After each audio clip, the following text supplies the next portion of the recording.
আবু হুরায়রা রাদিয়াল্লাহু আনহু বলেন, রাসূলুল্লাহ সাল্লাল্লাহু আলাইহি সাল্লাম বলেছেন, তোমাদের মধ্যে যে কেউ সূরা ৩ পড়ার সময় এ পর্যন্ত পড়ে, মান ক্বারা মিনকুম আত-তিন ওয়াজ-যাইতুন ফান্তাহা ইলা আখিরিহা আলাইসাল্লাহু বিআহকামিল হাকিমিন, অর্থাৎ আল্লাহ কি আহকামুল হাকিমিন নন?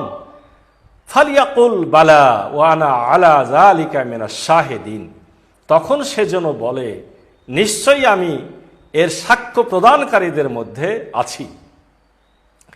আবার যখন সে সূরা কিয়ামার এ পর্যন্ত এসে পৌঁছায়, ওমান ক্বারা লা উকসিমু বিয়াউমিল কিয়ামাহ ফান্তাহা ইলা আলাইসা যালিকা বিকাদিরিন আলা আন ইউহয়িল মাউতা, অর্থাৎ তিনি কি মৃতকে জীবিত করতে সক্ষম নন? তখন সেজন্য বলে, ফালিয়াকুল বালা ওমান ক্বারা আল, তাহলে সেজন্য বলে নিশ্চয়ই। আবার যখন সে মুরসালাত পড়ে, ওমান ক্বারা অল মুরসালাতি ফা বালাগা, মুরসালাত পড়ে এবং এ পর্যন্ত পৌঁছায়, ফাবিআইয়ি হাদিসিম বাদাহু ইউমিনুন, এই কালামের কোরআন পড়ে ফালিয়াকুল আমান্না বিল্লাহ, যার প্রতি ঈমান আনবে তখন সে যেন বলে ফালিয়াকুল আমান্না বিল্লাহ, আমি আল্লাহর প্রতি ঈমান আনলাম। আল মাকতাবাতুস সামেলা, সুনানে আবু দাউদ, হাদিস 887। আসুন আরও একটা হাদিস উল্লেখ করি।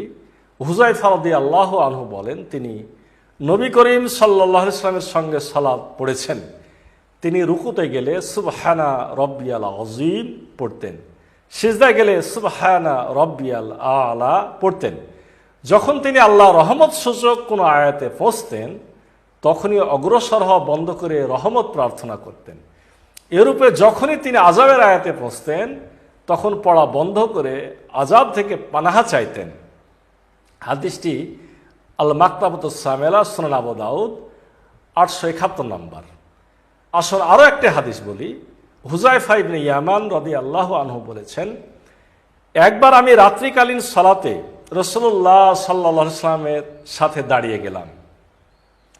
এর অনেক ব্যাখ্যার পরে তখন দেখলাম তিনি কোরআন পড়ছেন এভাবে, যেখানে তাসবিহ করতে বলা হয়েছে সেখানে তাসবিহ করছেন, যেখানে দোয়া করার সুযোগ আছে সেখানে দোয়া করছেন, যেখানে আল্লাহর আশ্রয় গ্রহণের ব্যাপারে কথা এসেছে সেখানে তিনি আল্লাহর নিকট আশ্রয় চাচ্ছেন।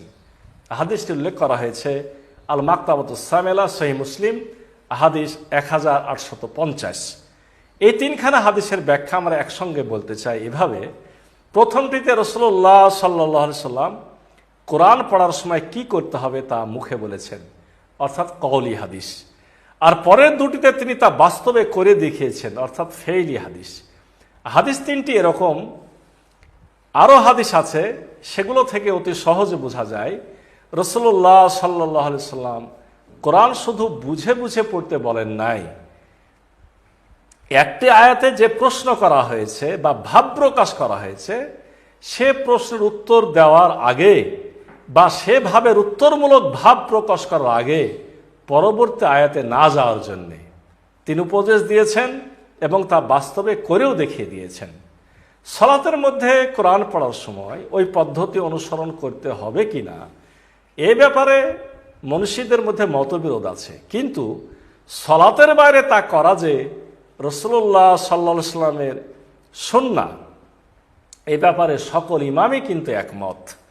আর কোরআনের আয়াতের অর্থ না বুঝলে এ সুন্নাহর অনুসরণ করা যে সম্ভব নয় সেটা তো দিবালোকের মতোই সুস্পষ্ট।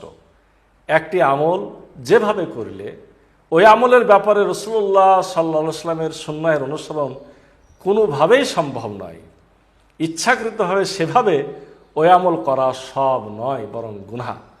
এটি বোঝার জন্য খুব বেশি মেধা থাকার প্রয়োজন পড়ে না।